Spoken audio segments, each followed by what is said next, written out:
નમસ્કાર, spark today ન્યૂઝમાં આપનું સ્વાગત છે. દર્શક મિત્રો, વડોદરા મહાનગરપાલિકાનું સ્માર્ટ સિટી, પરંતુ ચોમાસાની શરૂઆત થતાની સાથે જ આ સ્માર્ટ સિટી માત્ર કાગળ પર જોવા મળે. જ્યાં દર્શક મિત્રો વાત કરીએ તો વડોદરા શહેરમાં આવેલું જે કલ્યાણનગર છે, કે જ્યાં કલ્યાણનગરની પાસે આવેલો આ જે રસ્તો છે, આપ જોઈ શકો છો, કાગળ જે પ્રકારે આ કાદવ કિચનની અંદર લોકો અત્યારે સ્મશાન યાત્રા કાઢવાની નોબત આવી રહી છે. સ્માર્ટ સિટીની વાત કરી રહ્યા છે, પરંતુ જે અહીંયા પરિસ્થિતિ જે સર્જાઈ છે એ પરિસ્થિતિ આપ જોઈ શકો છો. અહીંયા લોકોને સારો રસ્તો પણ નથી મળી રહ્યો. ચોક્કસથી કહી શકાય કે તંત્રના પાપના લીધે જ આ પ્રકારની પરિસ્થિતિ વડોદરા શહેરની જોવા મળી છે. લોકો વેરો ભરી રહ્યા છે, વેરાનું વળતર પણ મળી રહ્યા છે, તેમ છતાં પણ આ પરિસ્થિતિ અહીંયા સામનો કરી રહ્યા છે. જે પ્રકારે આ પરિસ્થિતિ આપ જોઈ શકો છો, અહીંયા લોકોને જવા આવવાનો જે રસ્તો છે એ નથી મળતો, તેમજ આજે અહીંયા મરણ થયું છે, તેમ તો આ સ્મશાન યાત્રા કઈ રીતે કાઢવી તે પ્રકારની પરિસ્થિતિ સર્જાઈ છે. આ પરિસ્થિતિ હજુ તો ચોમાસાની વિધિવત રીતે ખાલી માત્ર ને માત્ર શરૂઆત જ થઈ છે, ત્યાં આ પરિસ્થિતિ સામે આવી રહી છે. વડોદરા મહાનગરપાલિકાનું આ સ્માર્ટ તંત્ર જે પ્રકારે કામ કરે છે, પરંતુ ગ્રાઉન્ડ જે ઝીરો લેવલ છે ત્યાં આ પરિસ્થિતિનો સામનો આપ જોઈ શકો છો. જે પ્રકારે તો કઈ રીતે પરિસ્થિતિ મિલાઈ ગયા છે અને પેલો એમ્બ્યુલન્સ બી નથી આવતી હતી. આવી પરિસ્થિતિ થઈ ગઈ. આ તો 6 મહિનાથી આવું છે. ગટર લાઈન આ ગટર લાઈન માટે, એટલે આ ગટર લાઈન બી નહીં કરતા, નળ બી નહીં આવતા, કશું નહીં. કોઈને ઘરમાં પાણી નહીં પીવાનું. શું કરીશું બોલો? ખાંદા પર લઈ ગયા, પડતા પડતા બચ્ચા. શું કરવાનું બોલો? આવી પરિસ્થિતિ હોય સર?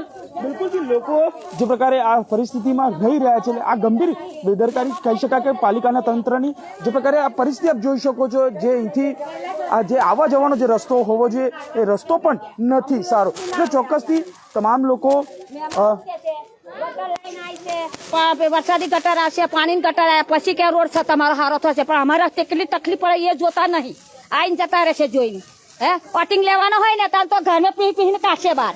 હા, તમારો રોડ અઠવાડિયામાં 10 દાડામાં થઈ જશે કે બેન કે એવું કરીને અમને આજે 10 મહિનાથી હેરાન કરી રહ્યા છે. બોલો, અમારા નાના છોકરા હાજા મોડા થઈને દવાખાનાની ગાડીઓ કયો રસ્તો લઈને અમે દવાખાને ભાગવાનું? બોલો, આવું અમારી પરિસ્થિતિ થઈ ગઈ છે. આજે સ્મશાન યાત્રા પણ નીકળી નીકળી છે તો ગામમાં કેવી રીતે કાઢી છે અમારું મન જાણે છે. બોલો, અમે કાને કહીએ? મહેમાન તો આવીને જોઈને જતા, મહેમાન કશું કરતા નથી. જાણે વોટિંગો આવવાની હોય, વોટિંગ આવતા તો ઘેર દોડી આવશે. આ કરી આવશું, પેલું કરી આવશું, એવી સુવિધા કરી આવશું. અમને એવું વિશ્વાસ આપે છે, અમે વિશ્વાસ પ્રમાણે રહ્યા. અને આજે અત્યારે કેવી અમારી હાલત છે બોલો સાહેબ, અમે શું કરીએ હવે? આવું અમારે છે પરિસ્થિતિ. હા, બીમારી છે. આ ગંદકી, મચ્છર તો તમે જોવો, ખાડા ઠેકડા બધા આખા નવી નગરીમાં આવું છે. કોઈ બધા તમે રસ્તા તમે જોજો, વિડીયો ખેંચો તો કે બધું ગમે તે કરો, આજ તમે પરિસ્થિતિ જોવા મળશે. આનો કહે ને જેમ બને વહેલું કરો એવું કરો. કોર્પોરેટરને મળો, કોર્પોરેટર જોડે પેલા મહેમાનને બોલાવો. મહેમાન અમારી હેડવા ચાલવાની થોડી અમે વ્યવસ્થા કરી આલે, એવું કરી આલે. બીજું કઈ અમે મોકતા નહીં બાપા. બિલકુલ, આ મધ્યમ વર્ગના લોકો છે, રોજ કમાઈને ખાનારા લોકો છે, પરંતુ પરિસ્થિતિ આપ જોઈ શકો છો, તેઓ એક જ માંગ કરે કે રોડ રસ્તા અમને સારા મળે. આ છે વડોદરા મહાનગરપાલિકાનું તંત્ર, જે આ તમામ જે મધ્ય વર્ગની પરિસ્થિતિને પહોંચી નથી વળતું. અહીંયાથી સ્મશાન યાત્રા પણ નીકળી, માંડ અહીંયાથી સ્મશાન યાત્રા બહાર નીકળી છે. એટલે ચોક્કસથી કહી શકાય કે જે પ્રકારે આ પરિસ્થિતિનો આ સામનો આ કલ્યાણનગરના રહીશો કરી રહ્યા છે, તમામ લોકો સાથે જે પ્રકારે વાત કરવાનો પ્રયત્ન કરીશું. પરંતુ આ પરિસ્થિતિ આપ જોઈ શકો છો, જે હજુ તો ઝરમર વરસાદની શરૂઆત થઈ છે. જો વરસાદ ધમાકેદાર બેટિંગ કરે તો પરિસ્થિતિ બેન શું કહેશો? જે પ્રકારે આ પરિસ્થિતિ સર્જાઈ છે, કોને જવાબદાર માનો છો? એક મિનિટ જોજો, પડતા નહીં તમે. આ બધું તંત્ર જ જવાબદાર કહેવાય ને. આ બધું તંત્રનું કામ છે, આ બધું કરીને આલવાનું. જ્યારે પબ્લિક વોટ આલે છે તો તમે વોટના હિસાબે તો પબ્લિકને સુવિધા આપો. દર વર્ષે ચોમાસામાં અમારી આ દશા થાય છે ને. હમણાં તો 6 મહિનાથી તો અમારી બહુ જ ખરાબ દશા છે. આખા ફળિયાની પબ્લિક હેરાન પરેશાન છે. ગંદુ પાણી, કીચડ, મચ્છરા, અમારી ગાડીઓ અંદર નહીં આવતી. છોકરાઓ નાના સવારે સ્કૂલમાં મેકવા જઈએ તો ઉચકીને ઠેઠ રોડ સુધી લઈ જવા પડે. એમાં કેટલી વાર તો લપસી પડીએ કીચડમાં, કાદવમાં. અને આ ગટરના ઢાંકણા છે ને, અમે જાતે ખોદીને ઊંચા કર્યા અને પાણી અંદર જતું કર્યું. આખું પાણી ભરાઈ ગયેલું એક જ વરસાદમાં. આ બધું જાતે મહેનતો કરીએ છીએ કે કાદવ ને માદવ સાફ કરવાની. કોઈ તંત્રનું માણસ અહીંયા આવતું નહીં અને કોઈનું સાંભળતું બી નહીં. કેટલી બી રજૂઆતો કરીએ ને કશું કોઈ જાતની અમારી અહીંયા હમણાં સુધીની કોઈ પણ જાતનું કામગીરી થઈ જ નથી અમારે ત્યાં. માનો છો આ પરિસ્થિતિ લીધે બીમારીનું ઘર પણ ફેલાય છે? બીમારી થાય છે જ ને, બધાને ઘરે ઘરે ઝાડા ઉલટીઓ ગરમીના પેલા છોકરાઓને ગુમડા નીકળે બધું ચાલે જ છે બધાની ઘરે.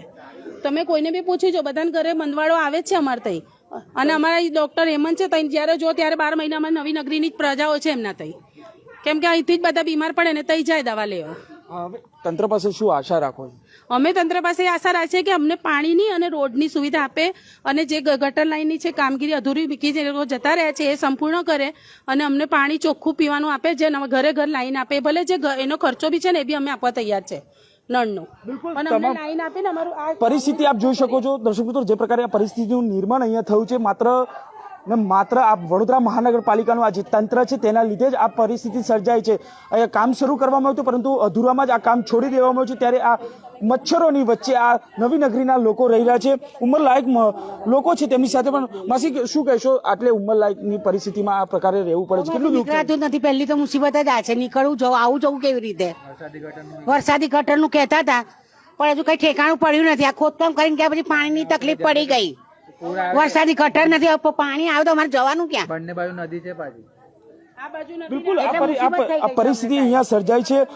આજુબાજુ વિશ્વામિત્રી કોતર પણ છે, બંને નદી છે. પૂર આવે તો શું થાય પછી? હવે એ તો બધામાં તણે જઈએ જોડે જોડે, કેમ કે કોઈ રસ્તો જ નથી.